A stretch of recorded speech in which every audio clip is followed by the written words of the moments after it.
Welcome back to Between Drinks. I'm your host, Carol Griffin, here to share the stories behind your favorite drinks and the people and places who make them what they are. This is season 3, which means we're in the United Kingdom. Last episode, we were in London, diving into the colorful history of gin. This week, we're heading north to Edinburgh and specifically to Leith, a neighborhood that was, for a long time, the epicenter of the Scotch whiskey trade. We're talking blended Scotch, a category that accounts for more than 85% of all whiskey sold around the world. And yet, in a lot of circles, it's still somehow considered the lesser option. Today's guest and I are here to push back on that. It's kind of funny that I'm following up a season of Japan with episodes in Scotland because I see a lot of similarities between them. Maybe not on the surface, but definitely when it comes to tourism. They are both bucket list places for a lot of folks, where even people who've never been can name a few cities, towns, or points of interest, where you go for as long as you can to see as much as you can. For me, that was about 5 weeks. I started in Glasgow, made my way to Islay, a tiny island known for its whiskey, before taking the train to the picturesque capital of Edinburgh, and then up to the Highlands, home to a different style of whiskey, and then back to Edinburgh for a nightcap of sorts. I got around, is what I'm trying to say. And I talked to a lot of people in and around whiskey, which here has a long, storied history.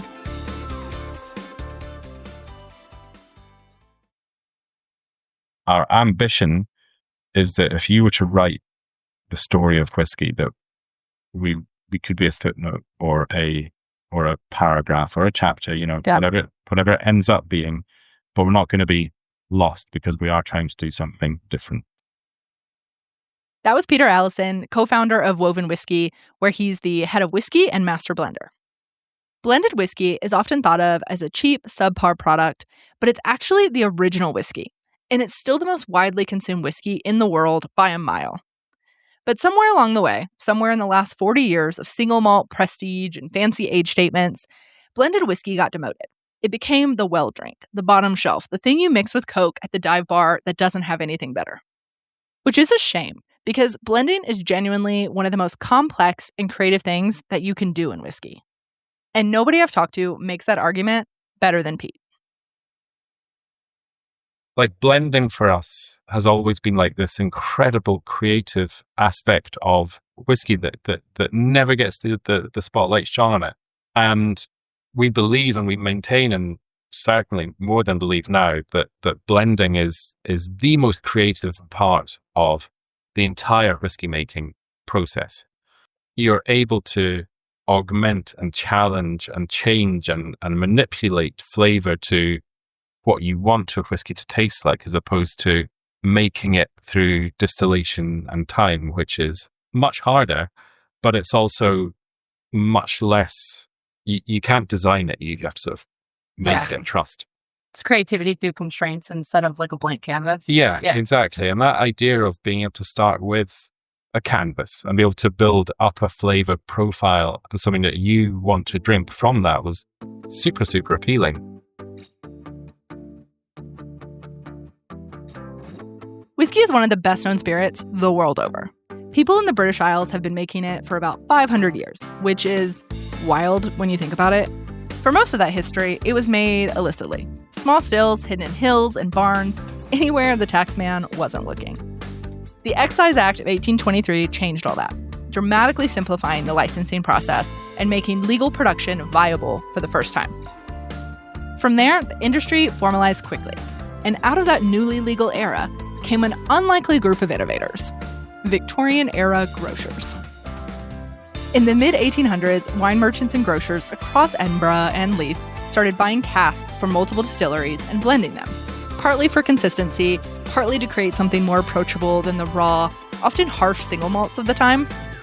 And once grain whiskey, made from corn or wheat, much cheaper and faster to produce, arrived on the scene, blenders suddenly had a lot more to work with. Which brings us to Leith, and why Pete and his co-founders very deliberately decided to build Woven there.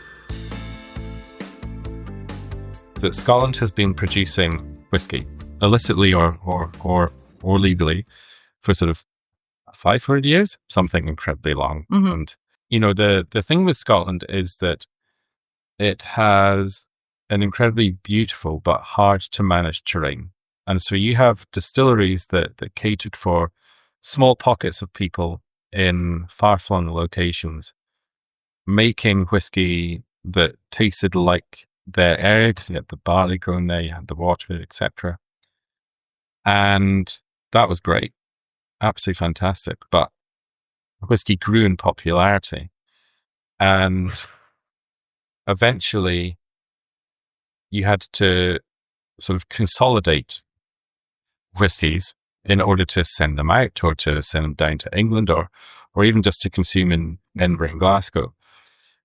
And one of those points of consolidation, literal consolidation, where trains and wagons would come into the city, was Leith.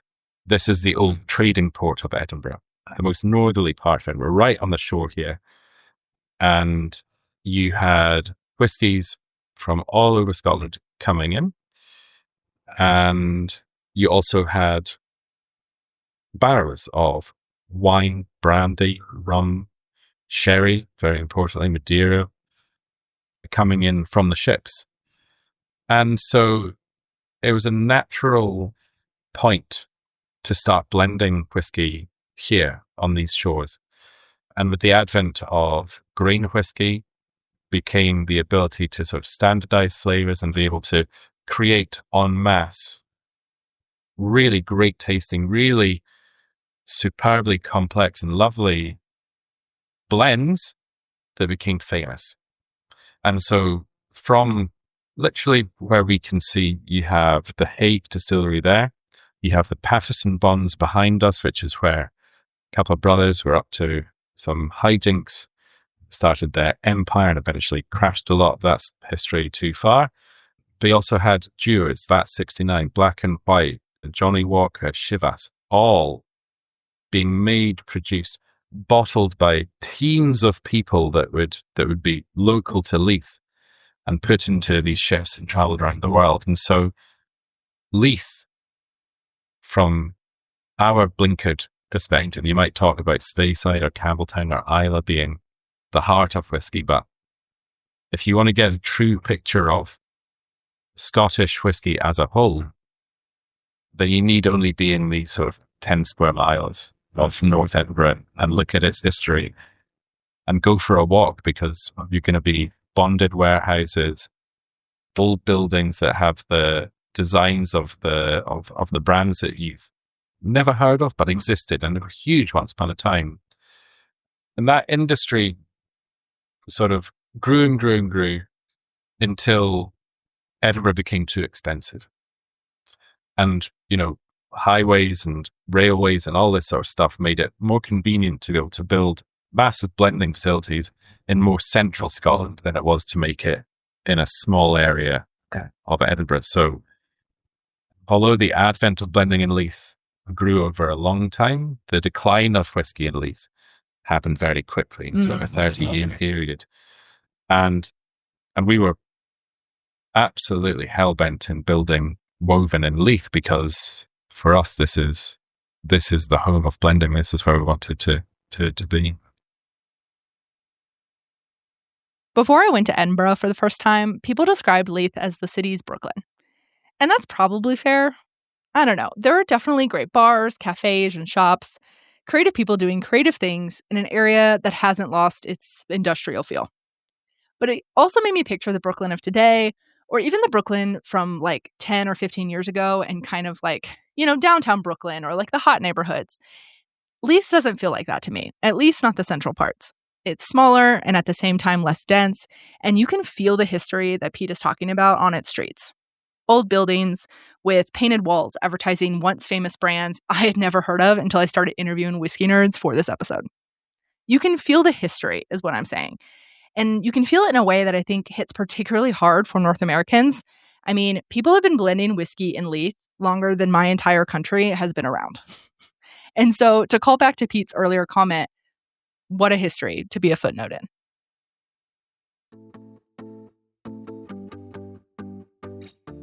Woven Whisky was founded in Edinburgh in 2021. I first tried their blends at the Helsinki Whiskey Festival, which I realize is a very roundabout way of finding a new favorite Scotch. But that's how this works sometimes. You're tasting your way through a long table of samples and something makes you stop. I talked to someone on their team, we exchanged details, and then about a year later, I slid into their DMs and asked if Pete would want to be on the podcast.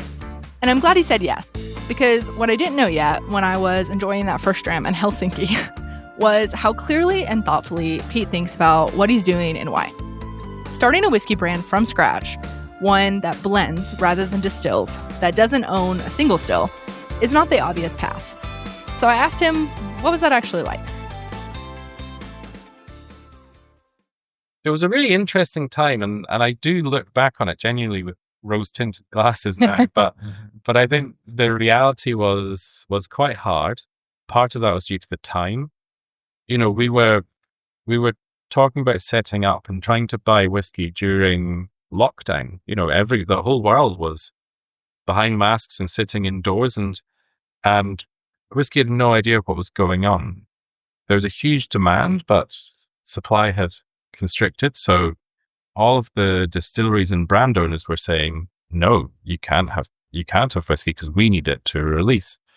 And so we found ourselves kind of looking for bulk blending whiskey, but in incredibly small volumes.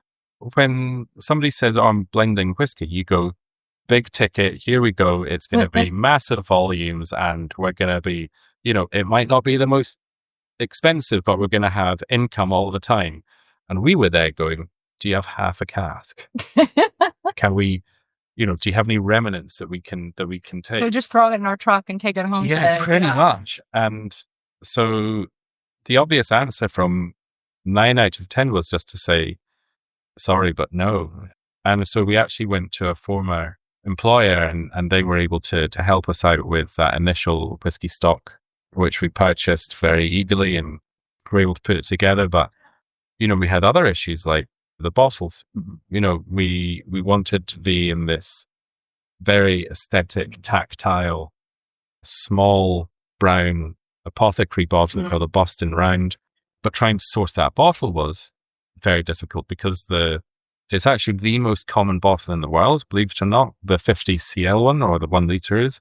But we wanted it in very small volumes. And so they said no. So we had to find a supplier in China that was able to do small volumes and do the screen printing on it. So we had a lot of different challenges, and I think that it was a bit of naivety and a bit of sort of, well, why can't we attitude that meant that we were able to kind of ask those awkward questions to the point where they kind of relinquished and said, okay, then fine, do. Right, yeah. But starting the business there's a lot of legislation and compliance and documentation that you have to go around it. But because we're blenders and we don't own our production facilities, it was a bit more straightforward. And, you know, I've never had experience in designing and building a distillery, but I'm sure that's a lot harder. And for the record, after all of that, Pete would do it again. Yeah, I think I definitely would. I think everybody should start a booze brand. It's the most fun you can do. I mean, it's definitely on my bucket list. Yeah. So. Blended whiskey is one style of whiskey, so let's quickly break down the category so we're all on the same page before we go any further. Yeah, look, so blending is exactly what it says on the tin. It's combining various whiskies together to create a new single whiskey in the glass. So you would use a mixture of both single malts, i.e. made with 100% malted barley at a single distillery, aged for 3 years in oak barrels using copper pot stills, and you'd combine that with grain whiskey that uses things like maize or corn, rye, wheat, as well as barley, and would go through a much more industrial distillation process where you get higher alcohol, more neutral spirit coming out. Then you age it the same as malt whiskey for 3 years, and you have sort of these two sort of sides of whiskey where you have soft grain, you have complex malt, and by combining them together, you're able to create a blended whiskey. Very famous examples would be Johnny Walker, Famous Grouse, Grant's, Chivas, Ballantine's. And blended whiskey from Scotland still counts for over 85% of the whiskey sold in the world.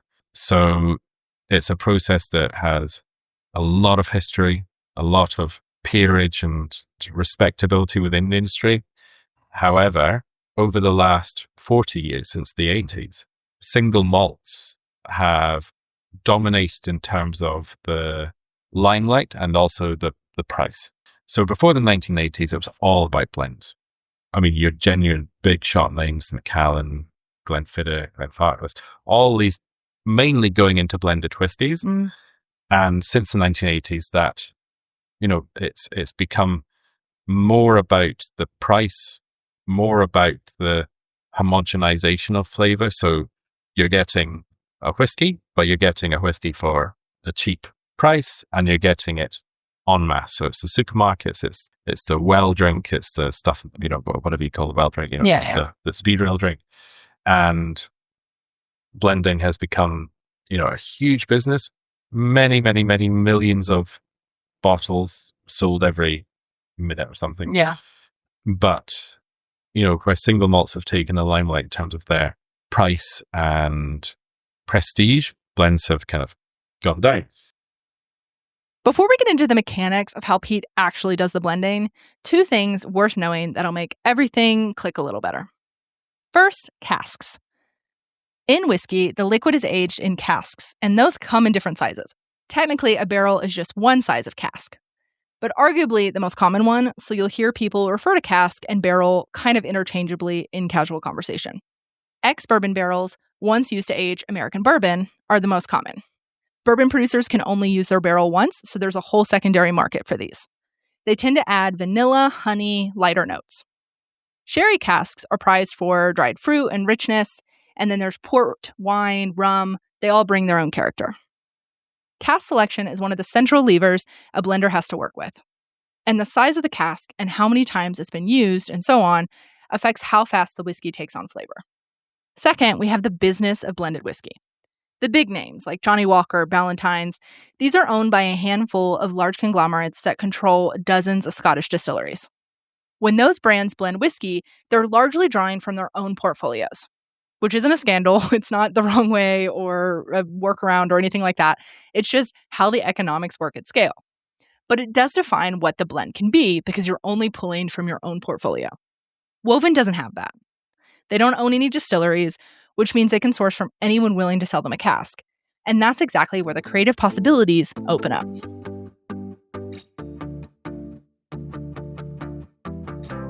When we started Woven, because we're blending, there really was a genuine question about not what blending has been, but what blending can be.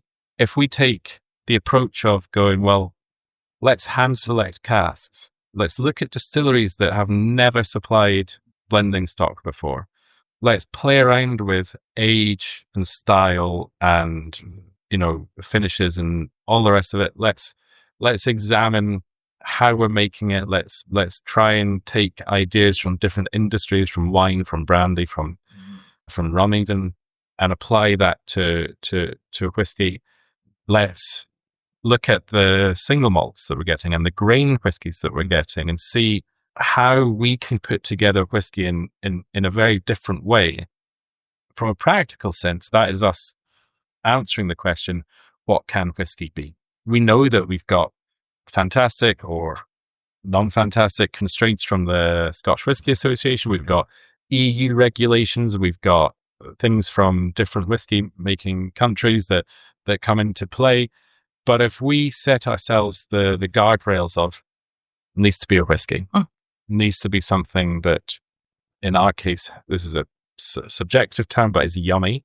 And outside of that, how far can we push it? Where can we push it? So we work with large groups, that own lots of distilleries, and we work with mid-size distilleries. We work with independent distillers from around the world that have one, and we also work with brokers as well in order to get sort of the salt and pepper stuff, the stuff that really is we're not able to source from anywhere else. We've been growing our purchasing black book from kind of 1 or 2 out to whatever it is now. And we always take the approach that we're looking for whiskies that, if we're speaking to an independent distiller, we want the whiskey to tell their story. So not necessarily the weird whiskey that they made one of. It's more about a style that they want to come through in a blend. And some of them we adore, but doesn't fit a blend. So we hold on to it for a bit longer and then maybe add something else. We also speak to obviously distillers from around the world and get their take on it. So that's sort of sourcing. We then have, when we receive the whiskey, what we do with it, right? We have a number of different maturation facilities that we're able to put our whiskey into. Some are hotter than others, some are different altitudes. And we also choose whether we're going to do essentially a re-racking, i.e. taking the whiskey in and putting it into a new cask in order to develop its flavor or to add onto it.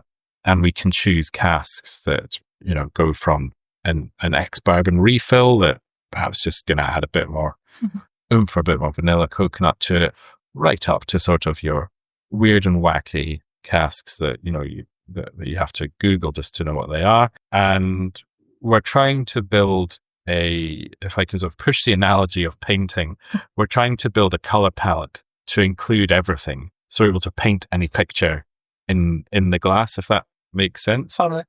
And then we have our process of putting the whiskeys together. So,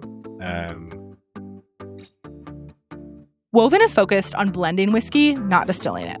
So they don't have a distillery. Instead, they have a blending space in Leith in an old biscuit factory. Their quote-unquote blending house is really more of a blending studio, and it's one right out of my art school dreams. It's creative and quirky and a little messy in the best way, rocking a white and yellow and raw wood color scheme going on. Nearly every surface was covered in whiskey bottles, the labels and naming conventions of which make it clear they've outgrown several neat little systems by this point. And well, if there was ever a common thread to the office of every independent brand I've ever visited, that would be it. So Pete pulled out a stool for me, we poured a couple of drams, and off we went.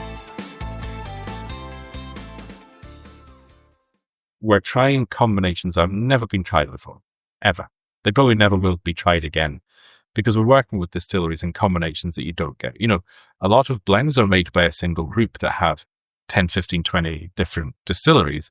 So all of their whiskies come from those. Mm-hmm. But when you add in distillery from South Africa, Canada, Finland, exactly. Whatever, yeah. You're suddenly making something that's never been made before. That's great. That's exciting. That's what I love.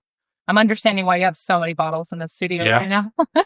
Yeah. And then we talk about how we put them together. We try and be as gentle as we can, just because I think it's important to be as gentle as you can. So it means no 50,000 litre a second pumps. It means being a bit more controlled, a bit more precise with how we're doing it. So, if we decide that a whiskey needs to be, 115.6 litres in that blend, then we don't say, well, the cask is 140, so we'll just add that in.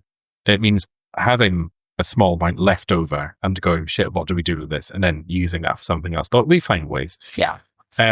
But being precise, because a lot of blends, although they can be precise in the table, aren't precise in real life because it's inefficient to not waste, but to not disgorge a full cask. Do you know what I mean? Yeah, absolutely.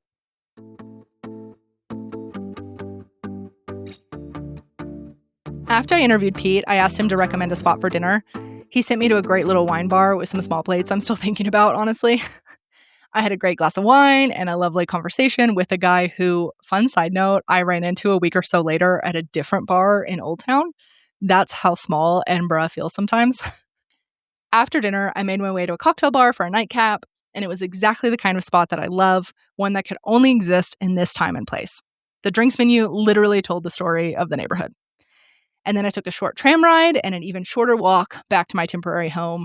This is a night I've had in cities around the world. A distillery visit or a podcast interview, followed by dinner and some great drinks, and then, maybe a tipsy walk home on cobblestone streets, stopping into a bodega or a tiendita or a combini or a tabac or whatever they call those little shops locally for a big bottle of bubbly water and a piece of chocolate that I'm definitely going to eat in bed. And yet, the best cities put their own twist on that. Edinburgh certainly did, but I'd argue Leith did on its own as well. And all of that history and context, it's the backdrop to what's actually happening in Pete's studio.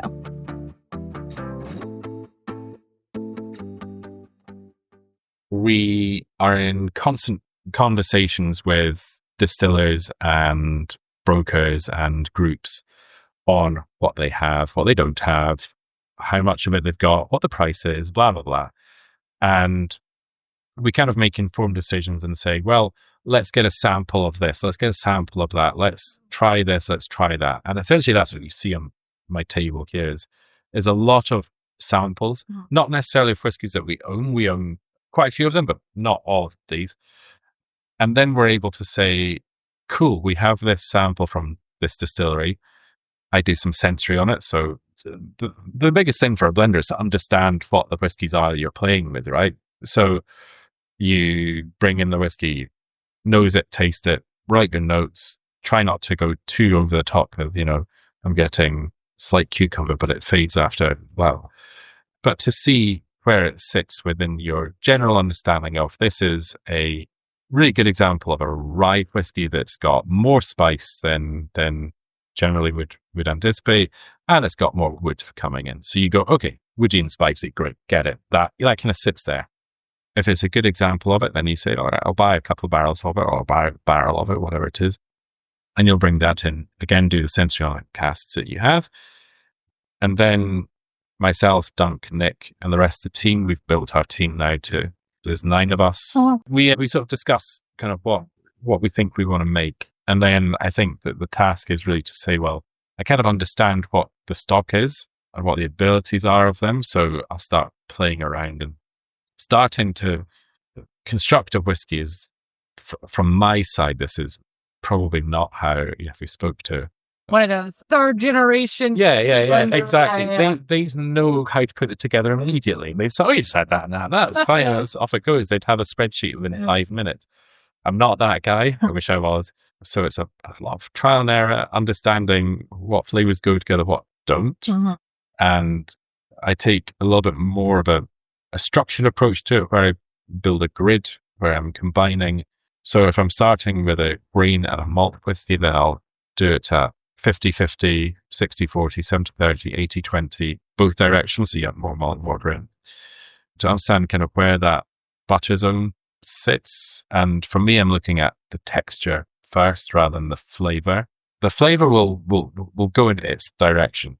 You know that if you're using a grain whiskey and a distillery from, I don't know, a sherried Speyside, it's going to taste very different from a grassy lowland or whatever it is. Mm-hmm.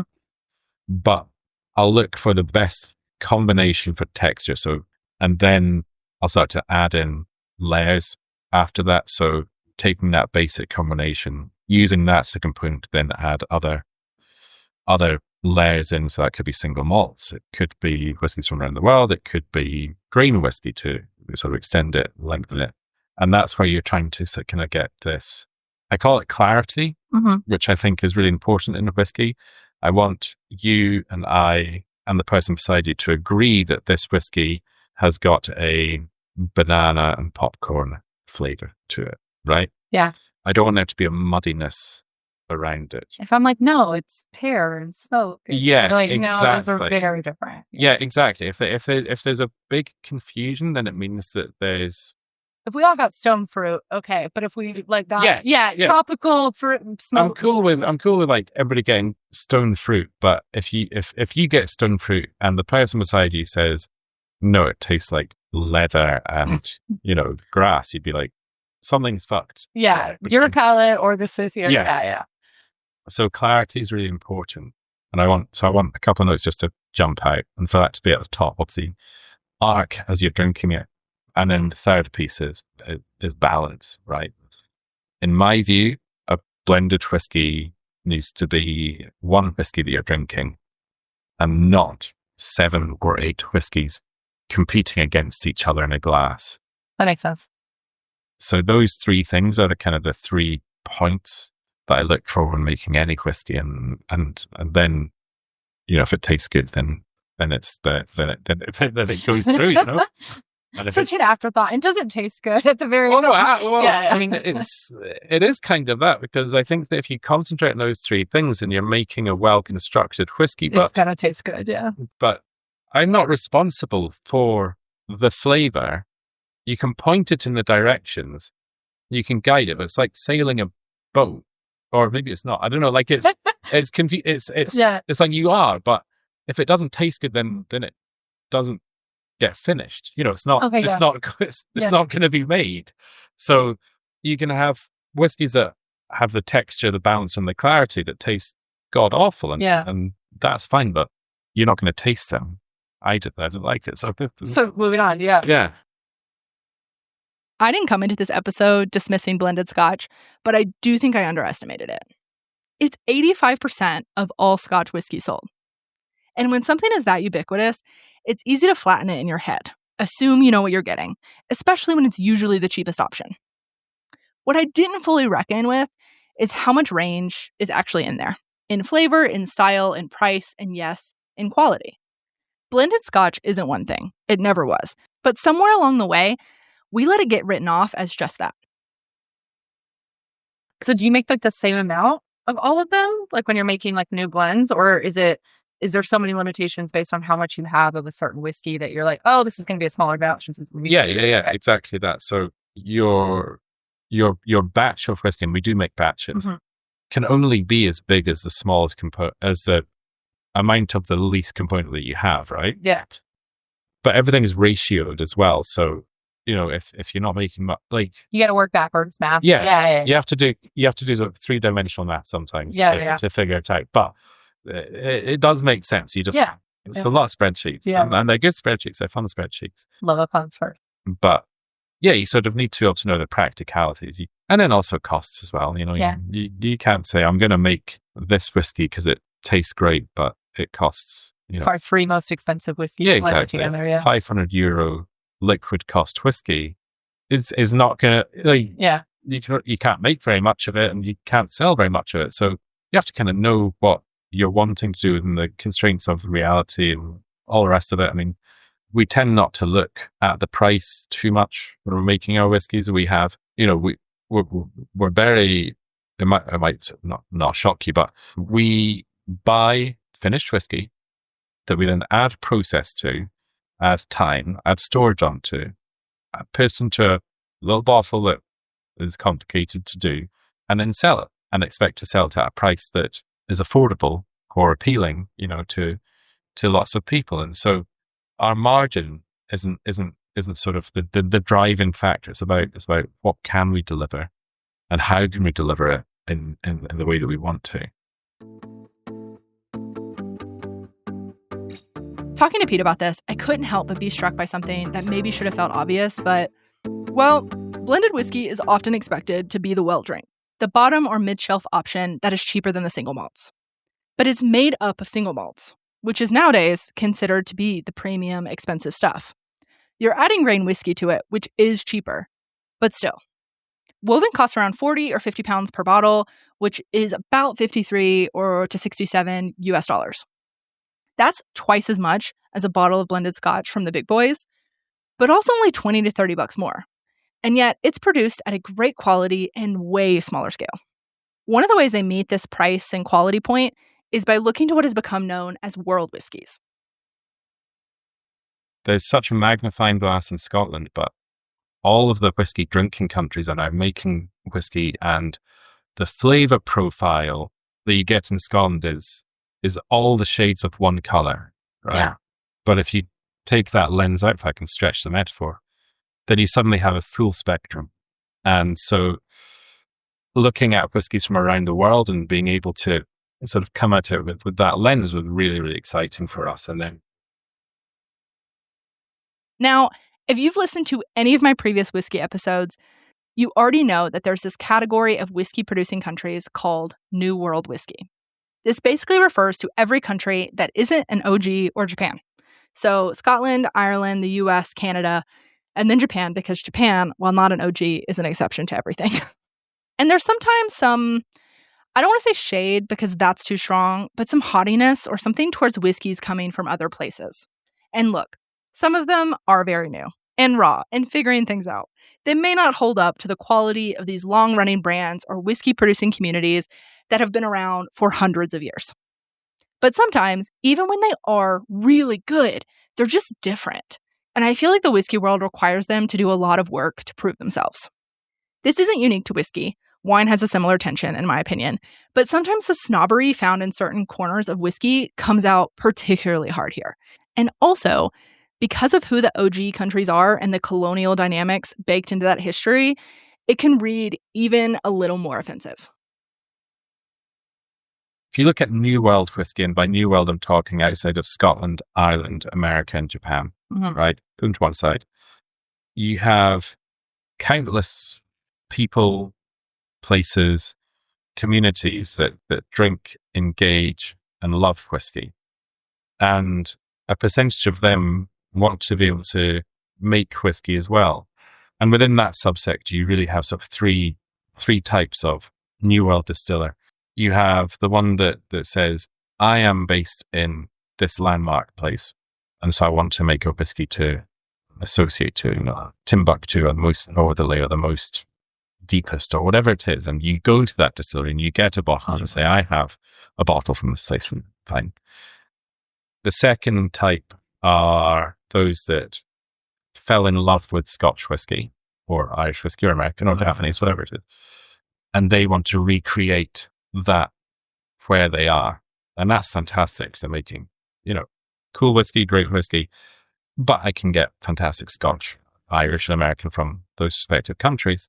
But the third type is the one that I am really interested in. Those are the people and communities that have philosophies, ideas of making, production methods, ingredients that create a sense of place in the glass that is unique to them. You mentioned Kura Distillery in Finland. They use a small and hardy rye that only grows for a few months in the year, that's synonymous with that location and is really popular flavor across Finland, but is not represented in whiskey until they started to make it. And they're using alderwood, which is what they use to make their saunas out of in order to smoke the rye. Those guys are working with the hardships and the nuances of where they are to create something that tastes unique to them. And I think that is truly, if you look back and you want to understand kind of what whiskey means to the communities that make it, those guys are showing it more than a lot of the Scotch and the Irish and American are today. And so I would say that alone is a reason to use world whiskies. I'm interrupting this great passage from Pete to just say, once more for everyone in the back. Now back to Pete.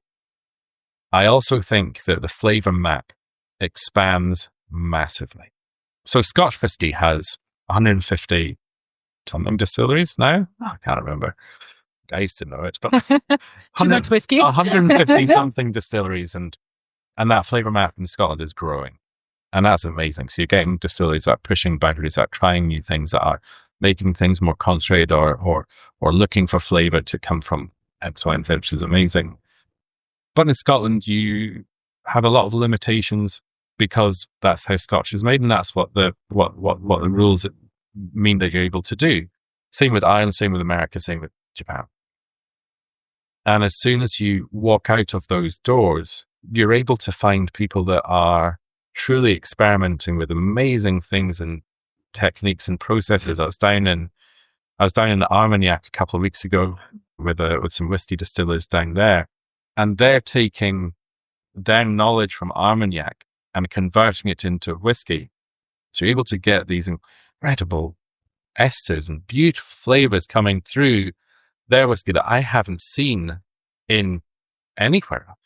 And that's because they're looking at it from an Armagnac, cognac and brandy, I should say, wider point of view. And I think that's really, really cool. And that's one location in one country. And so I think that there's a lot more possibility outside of one country. And so I think that to be a contemporary blender, to be a contemporary whiskey, it shouldn't be constrained to one country, because it doesn't need to be. Before it was, because these The only Logistically. the only whiskey that was being made really was in Scotland that they could get their hands on. Yeah. But we're able to get amazing whiskies from Mexico using single corn varietals that create a flavor that's unique that to are this. 1,000 years old. It's 1,000 years old. Yeah. Why would I not be so excited about that? Why would I not want to see how this interacts with some beautiful single malt from Scotland, or a really jammy Australian cask, or something else? How would this taste with a little bit of Islay coming across it to bridge? That would be beautiful. Could be. Might be shy. I was in Kanasuke's distillery in Kagoshima, Japan earlier this year. Wow. And they're using shoju practices in the distillation, Yeah. but also like a copper pot still. And you know, they're doing like all kinds of crazy shit. And you're like, when you have that lens of like, we've been making shoju for generations and we're in this warm climate. Yeah. And, our whiskey can mature faster. Like, it's just, that's what I want more of. It's like people to fuck around and find out, like what happens when we make whiskey out of this 1,000-year-old corn when we use a shoju tank? Like, this comes back to, we're not content with what whiskey is. We want to know what whiskey can be. And in order to answer that question, you need to go to the guys that are also asking the same question around the world. Yeah. And there's lots of them. They're also doing it in Scotland. Please. We use a lot of Scotch whiskey. We love the distilleries in Scotland and absolutely masters of the craft, but there's also other people. Yeah, there's room at the table. Yeah, there's room at the table. Of course there is. Yeah. Big table. Big table. Make a bigger table.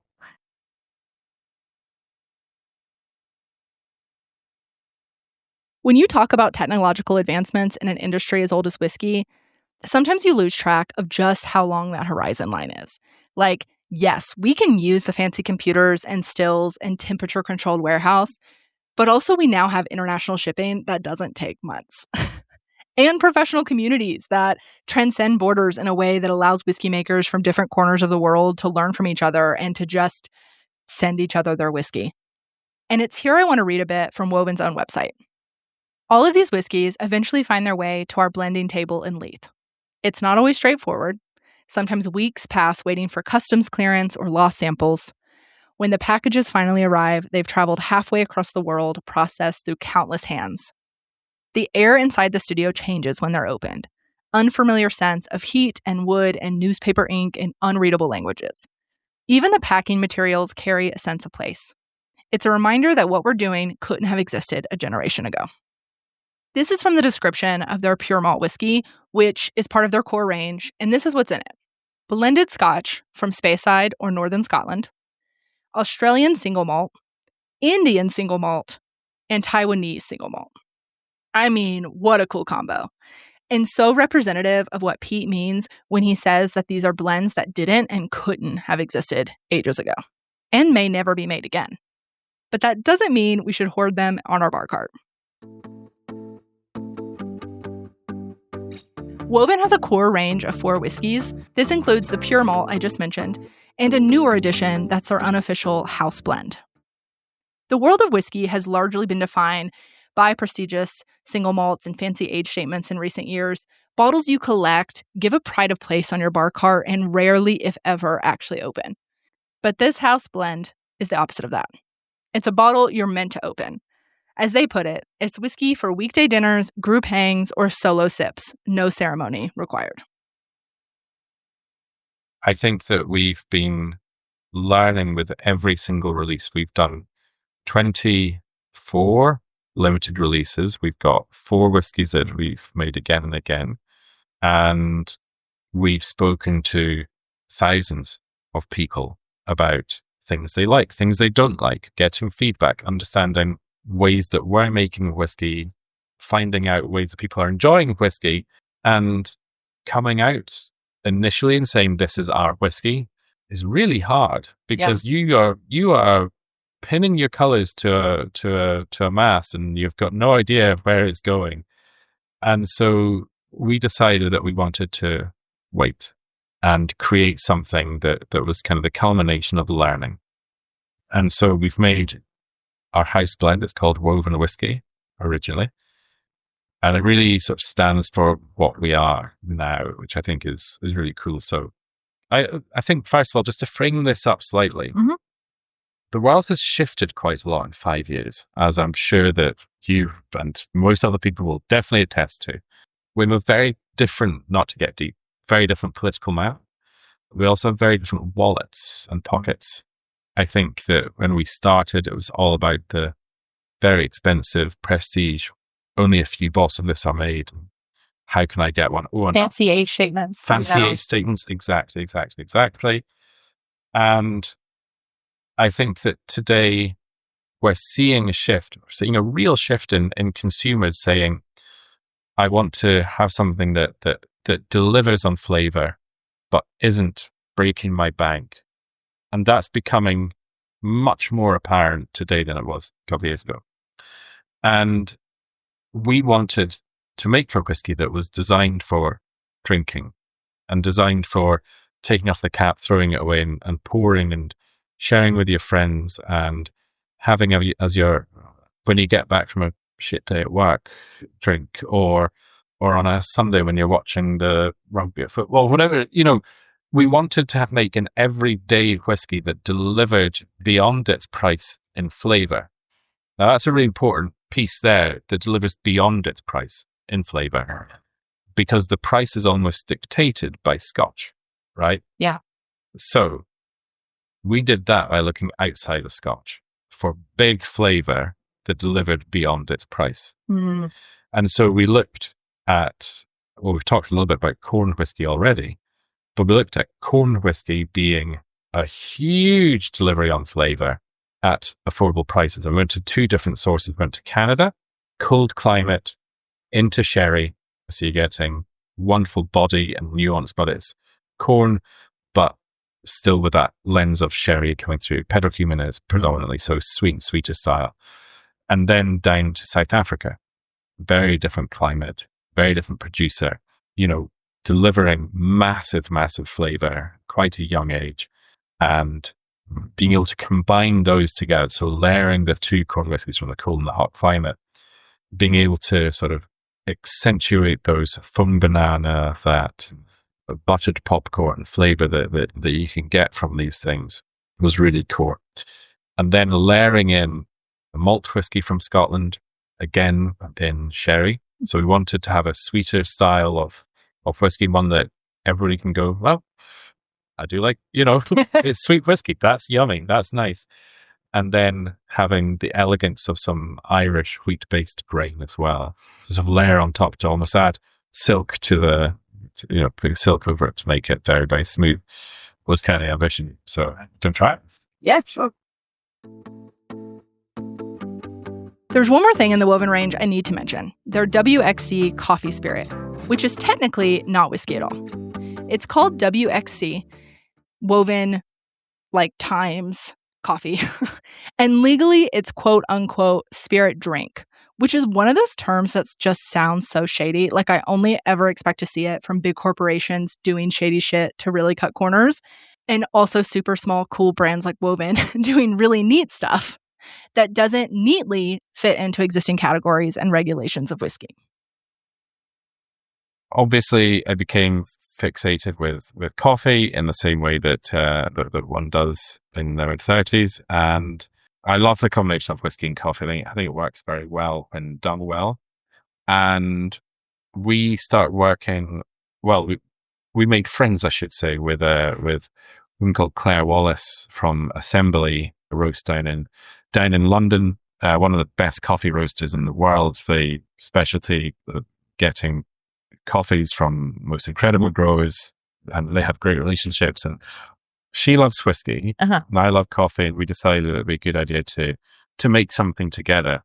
And it was just going to be 100 bottles or something really, really small. But we kind of went around it by looking at what coffees they were able to source and how that interacted with whiskey. Cut a long story short, they have single origin Colombian coffee from the Cata estate, which is a great estate in Colombia. And we chose that specific coffee because actually we tried about 30, 40 different coffees. We actually found that the more acidic, the more complex, the more kind of specialty, as it were, way more spiky when you started to play with coffee and those flavors. And so you wanted something that had kind of the banana potassium and the pineapple and the guava, as opposed to the red currant, the blueberry and the acidity that you can get from some coffees. So this is much more around that softer fruit, that more ripe fruit, as opposed to berry fruit.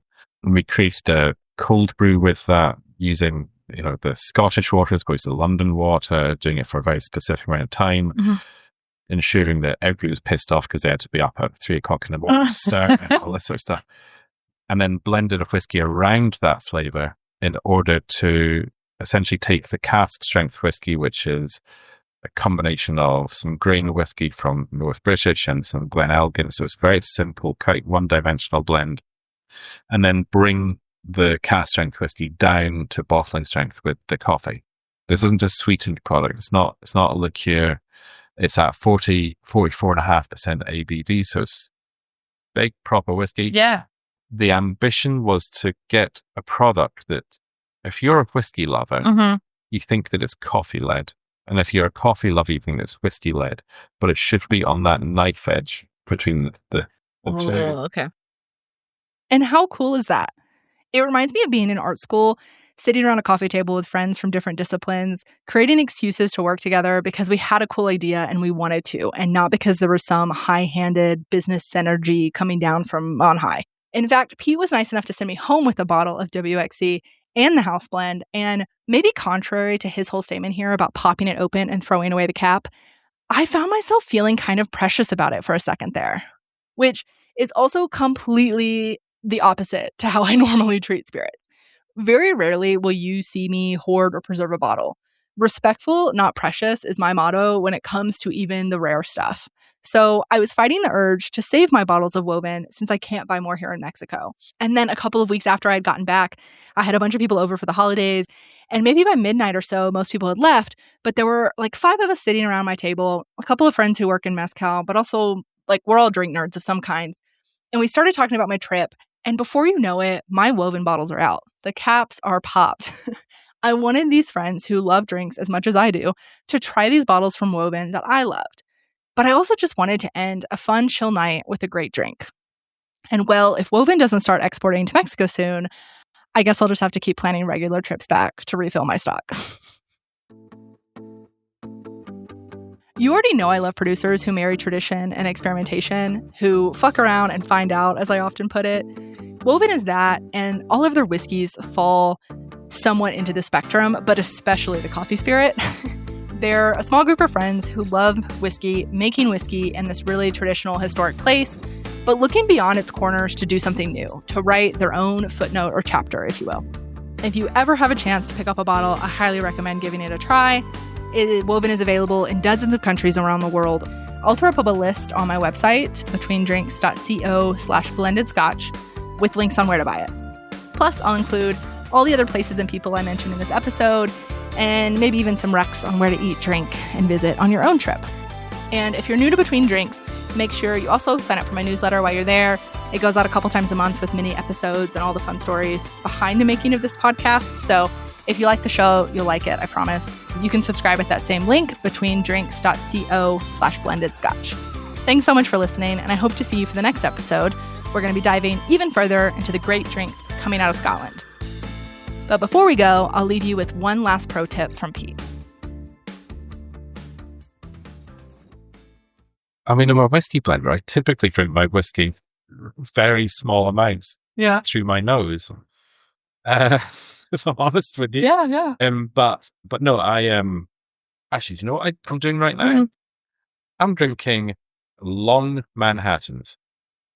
Absolutely my drink of the year. You might like a perfect Manhattan, a dry, a wet Manhattan, whatever it is, but make your Manhattan, lengthen it with some tonic water or some soda. It's unreal. It's so good, so refreshing. It's beautiful, and it's great. So drink that, definitely.